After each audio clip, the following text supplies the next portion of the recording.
Hi, my name's Courtney.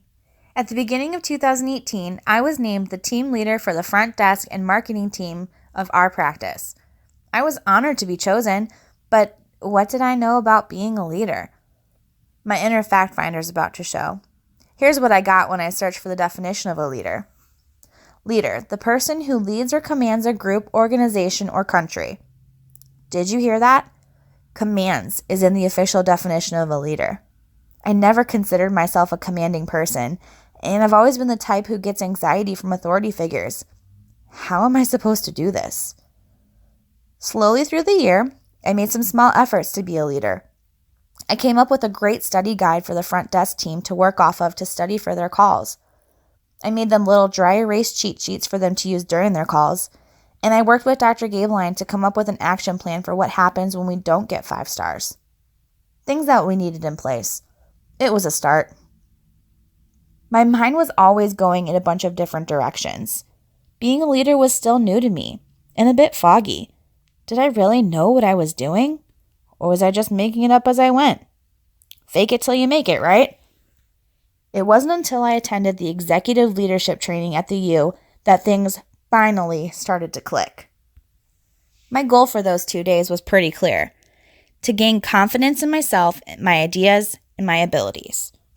Those 2 days were absolutely life-changing. It was exactly what I needed. I learned that, in fact, a leader is not necessarily a position of authority, as so many, including myself, think it is. But in fact, a leader influences. A leader motivates. A leader develops others.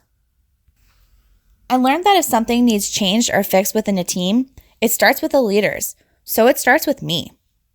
I've always had such a positive attitude, and I'm very willing to help others.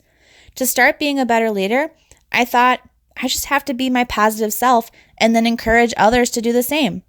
I can spread my positivity. It's truly a powerful thing. So I started to truly lead by leading by example. With my marketing, I stopped questioning myself, and I presented my ideas with confidence.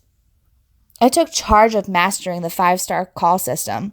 In the first month after training, I got not 1, but 2 5-star calls, and I've gotten consistent 5-star calls every month since then. I improved the study guides for my team to help them also master it. I also opened up to my team. I let them know it's okay to come to me whenever they needed. I started utilizing the call tracker, and I made time to listen to every single call every week to give my team weekly progress reports. We also have monthly communication meetings. Whenever I hear any negative comments or statements, I always try to look for the positive to get them to focus on that instead. I thought to myself, why stop there? I can influence every team in the office.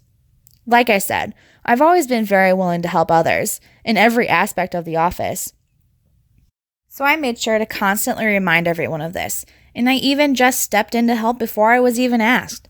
I encouraged others to do the same. I realized that we also needed to improve our practice culture. I assembled a committee to be the advocates of culture for our office. We call ourselves the Culture Club.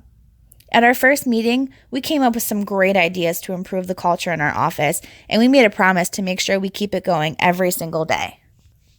To quote Mark Miller, "When you can define what leadership means to you, then you'll be able to more effectively communicate and influence those people who you lead. Your team and your organization will respect you, look to you for direction, and be inspired to work within your vision." So how do I define leadership? To me, leadership is a process of social influence which maximizes the efforts of others towards the achievement of greater good. Notice my key elements. Leadership stems from social influence, not authority or power. I don't know about you, but that sounds much better than commands. So to summarize my journey, before the U, my style of leading was thinking that I had to be an authority figure, trying to figure out how I'm going to do this, and definitely lacking confidence. After the U, I lead with confidence. I lead by example. I influence others. I am a great leader. I have a positive attitude, and I'm committed to spreading that with everyone. I had it in me the entire time. I just needed to gain the confidence to let it out.